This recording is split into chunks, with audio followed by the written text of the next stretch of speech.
남북 관계의 해빙 분위기가 무르익으면서 서울과 평양 간 교류 협력에도 파란불이 켜졌습니다.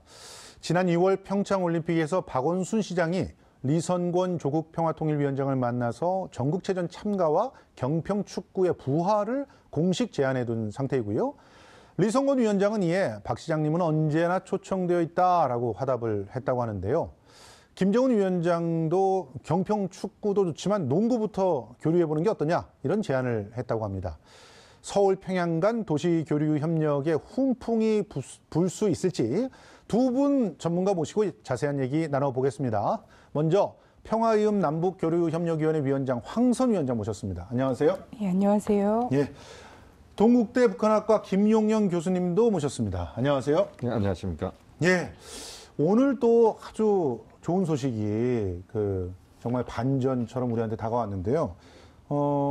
우리 취재단 베이징까지 갔다가 도로 돌아왔는데 네네. 이제는 군용기를 타고 북한 영공에 들어가서 원산에 도착하는 그런 쾌거를 또 이뤄냈거든요. 어떻게 이런 결과는 예상하셨습니까? 약간 예측할 수 없었던 일일 수도 있을 것 같은데, 저 공교롭게도 또 이렇게 그러니까 한미 정상회담 날짜랑 좀 겹쳐지고 하면서 저는 북에서 또 판문점 선언도 같이 합의를 했던 것도 있고 해서 한미 정상회담에 맞춰서 약간의 선물이라고 해야 되나요? 네. 약간 한국 정부의 면도 좀 세워주고 특히나 일본과 똑같은 수준에서 패스하기는 좀 전 세계에 보내는 메시지로는 맞지 않지 않나라고 고려는 충분히 하고 있었을 거라고 생각이 되고요. 그래서 성남공항에서 떠서 바로 원산공항으로 가는 이런 좀 극적인 상황도 가능했지 않나 이런 생각이 듭니다. 사실은 굉장히 비관적으로 보는 일부 언론들도 있었는데 오히려 특별 대접을 받은 것 같거든요. 제3국으로 가가지고 기다리고 있다가 비행기 타고 간 게 아니라 그냥 바로 국경을 넘어서 영공으로 들어가서 내려놓고 왔단 말이죠. 의미가 있지 않습니까?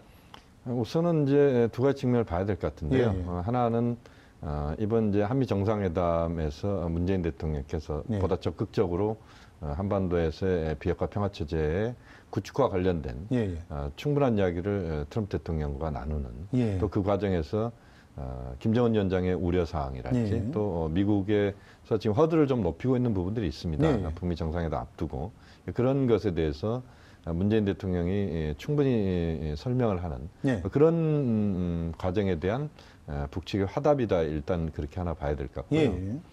또 하나의 측면은 역시 풍계리의 핵실험장 폐쇄 과정은 비핵화 평화체제의 첫 걸음입니다. 그러니까 첫 단추를 꿰는 건데 여기에서 한국 측, 남측 언론인들이 빠진 상태에서의 그런 핵실험장 폐쇄 이벤트라고 하는 것 자체는 뭔가 파행적인 모습일 것이고 또 제대로 그것이 국제사회 또는 남측 사회에 상당히 부정적으로 보일 수밖에 없는 그것에 대해서 김정은 위원장이 어쨌든 현재의 남관계 또는 한반도 정세의 흐름 속에서 자신이 유연성을 발휘하고 있다. 이것을 좀 보여주는 그런 차원의 행보다 이렇게 봐야 될 것 같습니다. 일각에서는 취재단들이 갑자기 방북하는 게 거절된 게 중앙일보하고 TV조선이 보도한 입국하는데 1,000만 원씩 내놓으라고 했다라는 그런 오보 때문이었다는 주장도 있었는데 어떻게 보셨어요?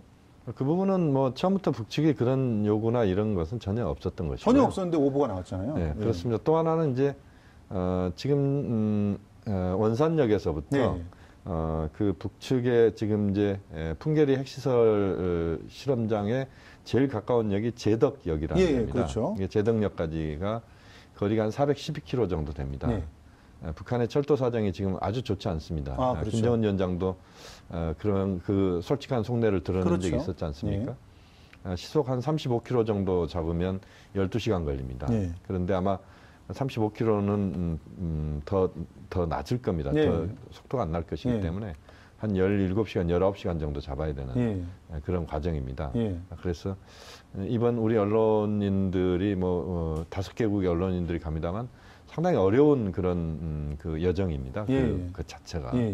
그래서 저는 북한에서의 그런 핵실험장 폐쇄라고 하는 것 자체가 한편은 이벤트 성격도 있지만 한반도 비핵화 평화 체제로 가는 데 있어서 실제 첫 북한의 행동이 나오는 것이기 때문에 그 자체에 우리가 좀 집중해서 좀 봐줄 필요가 있다. 그래서 너무 가십적인 거나 또는 부차적인 것들을 갖고 본질적인 문제를 흐트러뜨리는 뭐 그런 부분은 저는 좀 자제될 필요가 있다고 봅니다. 이번에 보면 또 일부 언론에서 한미 정상회담에서 나왔던 트럼프 대통령이 아주 맨 뒤에 한마디 하셨던데, 우리 회담 안 해도 좋다, 이런 말을 부풀려 또 보도를 하면서 문제를 일으키기도 했는데, 그런 문제도 같은 맥락에서 봐야 되겠죠? 저는 가장 그 말을 쌍수 들고 환영한 곳은 일본이었죠. 일본 당국자들이 가장 그 지점에 대해서 좀 환영하는 의사를 표명을 확실하게 했고, 한국에서 약간 극우 언론이라고 얘기해야 되나요? 이러한 훈풍을 환영하지 않을 그런 언론들에서 이것을 좀 확대 보도하고 있는 것 같고요. 사실상 한미 정상회담은 워낙에 예정되어 있었던 것이지만 가능하면 이제 북미 정상회담을 가는 과정에서 한미 두 분 정상의 역할이나 이런 것들을 좀 돋보이는 장치로서의 또 의미도 있는 거거든요. 사실 한미 정상회담이 30분 예정이었지만 이렇게 앞에 기자들과의 문답이 길어지면서 20분으로 줄어들었고, 그렇죠. 그리고 통역까지 이제 고려를 해보면 사실상 10분 단독 회담이 진행된 거거든요. 그 과정에서 무슨 밀고 당기기라든가 이런 것들이 있을 수는 없다. 그러니까 재확인하는 정도였을 것이다. 그리고 중요하게는 이번에 그 10분간의 대담에서 좀 중요하게 나온 것은 지금까지는 북이 비핵화를 어떻게 할 것인가, 지금 사실 전임 미답의 길이지 않습니까? 그렇죠. 핵보유국에서 핵을 폐기한 것 역사가 없는 거거든요. 맞습니다. 전 세계가 새로운 길을 가야 하는 건데 그 부분에서 아직 그릴 수 없는 청사진에 집중해서 왈가왈부 해왔다면 이번에 한미 정상회담 같은 경우에 사실은 체제 보장, 약간 좀 달라졌습니다. 평화협정, 평화체제, 그리고 북미 관계 정상화가 얼마나 중요한가에 대해서 약간 무게중심이 비핵화나 이런 거에서 핵폐기에서 약간 관계 정상화 쪽으로 돌아갔다는 것을 비록 짧은 시간이지만 보여주는 것에서 의미가 오히려 있지 않나. 더 진전했다, 진전한 건 확실하다, 이렇게 보시는 거군요. 오히려. 알겠습니다. 자, 이런 상황이기 때문에 북측과의 판문점 선언에서 진행했던 여러 가지 제안들, 또 약속들이 굉장히 현실감을 더 갖고 다가오게 돼 있는 상황이잖아요. 서울과 평양에 연락사무소 제안하자, 설치하자, 이런 제안, 또 스포츠 교류, 이런 얘기들이 좀 더 현실화 됐는데, 교수님께서는 어떻게 보십니까? 조만간 이런 도시 협력, 교류 가능하다고 보십니까? 우선은 지금 북한에 대한 제재가 유엔 차원의 제재가 가해지고 있습니다만, 그러나 서울과 평양 간의 교류 또는 지자체 간의 교류, 특히 그 과정에서 문화 교류, 체육 교류, 이 문제는 전혀 제재하고 무관한 영역입니다. 그렇죠.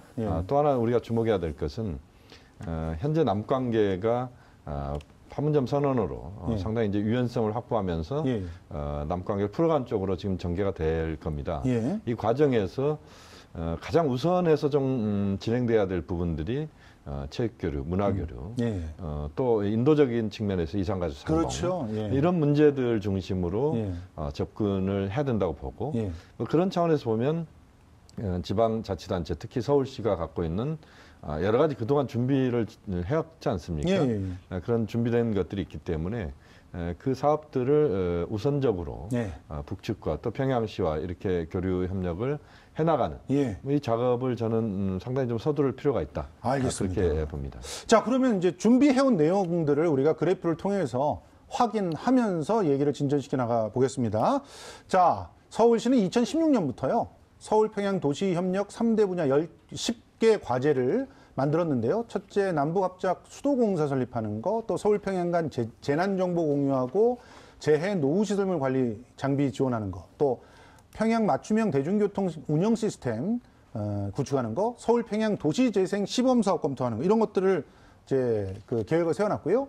또 평양의 남북 애니메이션 센터나 애니메이션 전문 인력 양성센터 운영하는 거, 또 평양의 태양광 발전시설 설치나 에너지 자립마을 조성하는 거, 서울 평양 간 태양광 도로 개설하는 거라든가, 또 종자 묘목을 제공해서 양묘 기술을 지원하는 거, 그리고 역사 유적지구 복원을 지원한다든가 서울시향 시립미술관을 통해서 예술 분야 협력을 추진하는 것, 또 서울의료원과 결핵 등의 건강 관리 사업을 추진하는 등등의 과제를 이제 만들어서 이제 진행하겠다 이런 약속들을 해왔는데요.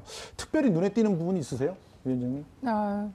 저는 뭐 예전에 그 남북 교류 사업과 관련해서보다는 확실히 좀 더 구체화되고 네. 또 서로 윈윈할 수 있는 내용들이 좀 있다 이렇게 그렇죠. 보여지고요. 예. 지금까지는 사실은 약간 저는 뭐 이후에도 굉장히 극복해야 될 사안이라고 생각이 되는데 좀 시혜적이거나 예. 이게 인도적 지원 사업 수준에서 교류 협력 사업이나 이런 것들을 기획하고 좀 실행하려고 하는 그런 한계가 있었다면 예. 이후에는 그런 약간 시혜적이고 약간 대북 우월 의식에 예. 근거한 사업보다는 예. 서로의 강점을 좀 인정하고 아하. 서로 강점과 강점이 만나서 시너지 효과를 내는 그런 교류 협력 사업을 구상하는 것이 훨씬 좋겠다. 이런 가령 뭐 생각이 들고 애니메이션 센터 같은 경우가 그런 예라고 볼 수 있죠. 예. 저도 바로 그 부분도 되게 예. 주목이 됐었는데 예전에 그 뽀로로라고 예. 굉장히 많은 전 세계 어린이들의 사랑을 받은 그렇죠. 그 캐릭터가 바로 남북이 합작으로 해서 만들어낸 예. 캐릭터거든요. 그래서 예. 삼천리 총회사 예. 이런 데서 제작을 같이 했던 거고 예. 그런 그 남북이 함께 했더니 이제 전 세계 어린이의 마음을 사로잡는 이런 것도 나왔는데 여기도 좀 이렇게 그런 부분이 담긴 것 같고요. 예. 네, 앞으로 계속적으로는 비대칭을 강조하거나 차이를 부각시키는 방향이 아니라 예. 네, 강점과 강점을 잘 결합시키는 맞습니다. 그런 교류 협력이 필요한 것 같습니다. 실제로 지금 현실화될 수 있는 이런 그 10대 과제가 현실화될 수 있는 가능성은 커졌다고 봐야 되겠죠? 그렇습니다. 이 가능성은 이제 바로 눈앞에 현실로 다가오고 있다 이렇게 예. 봐야 되고 이 10대 과제 중에 우선 당장 북한이 가장 지금 메리트를 느끼는 부분은 예. 산림 녹화입니다. 아, 북한이 산림 녹화에 대해서 민둥산들이죠, 그렇습니다. 지금. 북한의 이제 산들이 이제 황폐화돼 있고 예. 그것은 식량난 때문에 또 그렇게 또 그 결과가 아주 안 좋은 쪽으로 지금 예. 나와 있습니다. 그래서 북측에서는 산림 녹화에 대한 관심이 굉장히 많고 이번 예. 남북 정상회담에서도 비공식적으로 그런 이야기들이 나왔습니다. 예. 우리 정부에서도 지금 정상회담 이행위원회에서도 산림 녹화 부분을 좀 특화시키고 있는 것 같고요. 예. 또 서울시가 여기에 대한 관심을 오래전부터 갖고 있었기 때문에 예. 이것은 바로 저는 실행할 수 있다고 봅니다. 아, 그렇군요. 그래서 중앙정부와 서울시가 협력을 해서 충분히 그 북한의 산림 녹화의 양묘 사업이랄지 예. 또는 종자, 묘목 예. 사업 이 부분은 가능한 부분이기 때문에 서두를 예. 필요가 있다고 봐야 될 것 같고요.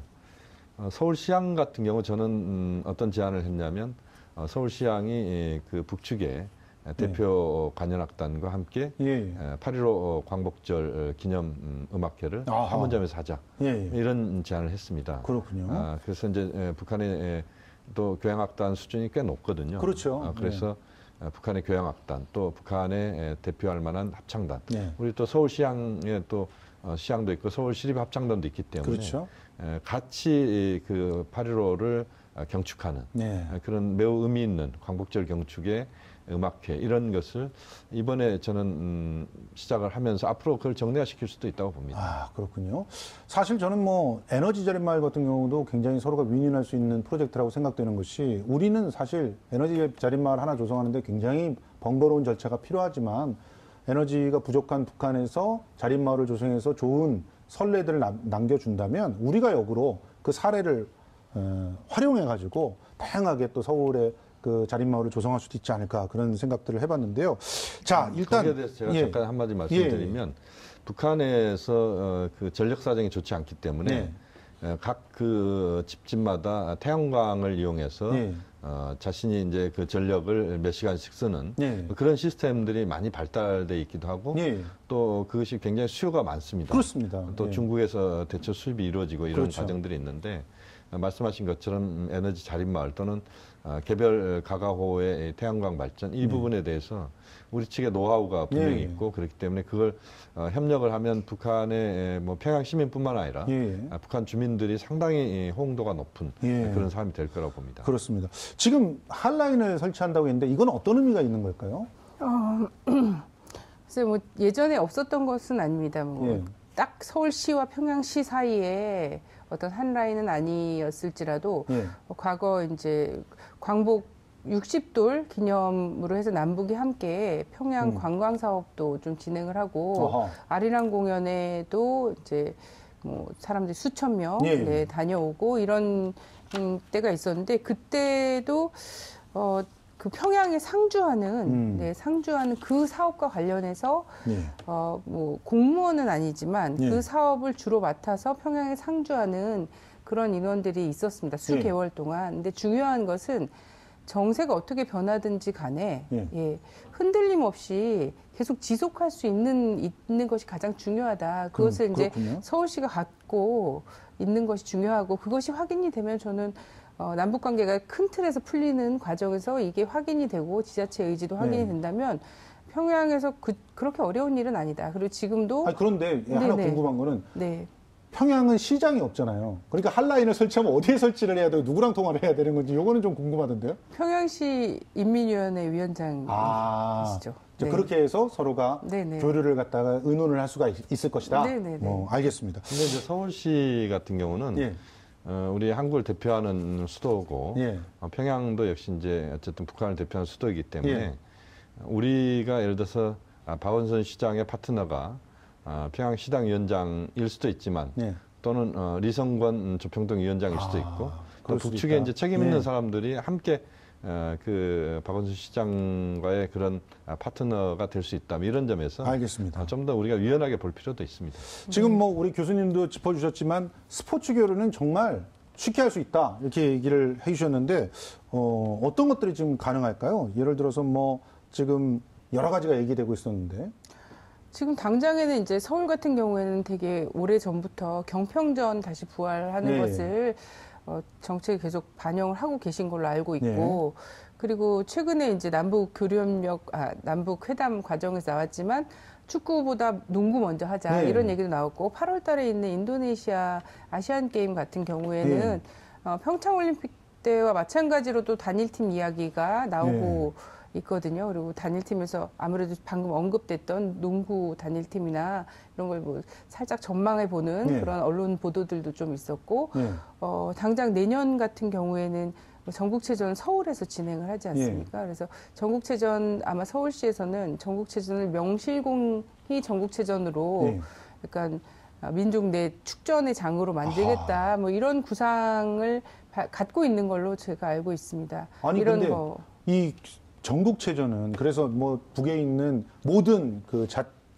거기는 지자체라고 말하지는 않죠. 같은 지역들이 다 이제 그 선수를 선발해서 보낸다.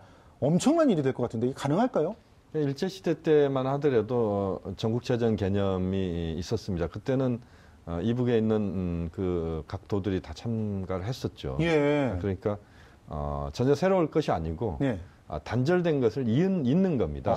그런 차원에서 본다면 상당한 의미 있는 사업이다 이렇게 봐야 되고 마침 이제 내년이 전국체전 100주년이고 또 서울시가 하고 또 체육교류가 우선은 이제 유엔이나 이런 국제사회 제재와는 무관한 부분이고 또 남북관계에서의 물꼬를 트는 중요한 또 영역이기 때문에 맞습니다. 그런 차원에서 본다면 모든 뭐 종목을 다 북측의 참가를 우리가 다 실현시키기 어렵다고 한다면 예를 들어서 그 평안남북도에서는 평안남도에서는 어떤 종목, 또 평안북도, 또 자강도, 양강도, 함경남도, 함경북도, 강원도, 황해남도, 황해북도, 뭐 또 평양시, 또 남포시, 나선시 이렇게 해서 그 각 도시의 대표 종목들이 참가를 하면서 내용상 전국체전이 될 수 있는 또 형식적으로도 북한의 각 도가 참가한다는 것 자체가 의미가 있는 거 아니겠습니까? 맞습니다. 그래서 이제 그런 사업도 우리가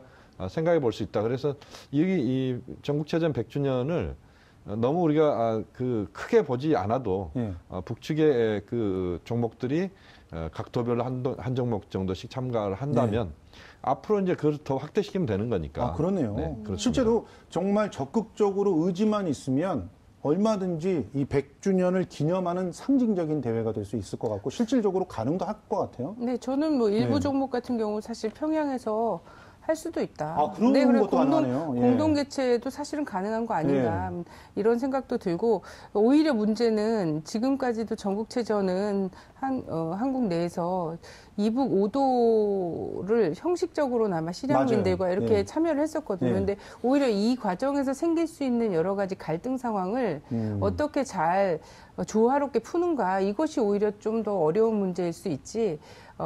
남북 관계와 그리고 북미 정상회담이 잘 진행이 되고 이런 속에서 오히려 이제 전국체전을 서울 평양에 같이 공동 개최한다거나 북이 참여한다거나 하는 문제는 별로 쉬운 문제다 이렇게 예, 생각이 알겠습니다. 듭니다. 네. 아니 근데 북에서는 워낙 기초적인 종목들의 강세를 보이니까 육상이라든가 체조라든가 이런 데에서 북의 스타들이 내려오면 분위기도 굉장히 달아오를 것 같고요. 여러모로 의미가 있을 것 같은데, 아니 농구는 진짜 지금 김정은 그 국무위원장이 농구 광이잖아요. 그렇죠. 그러니까 당장 뭐 할 수 있을 것 같은 분위기던데 어떻게 보세요?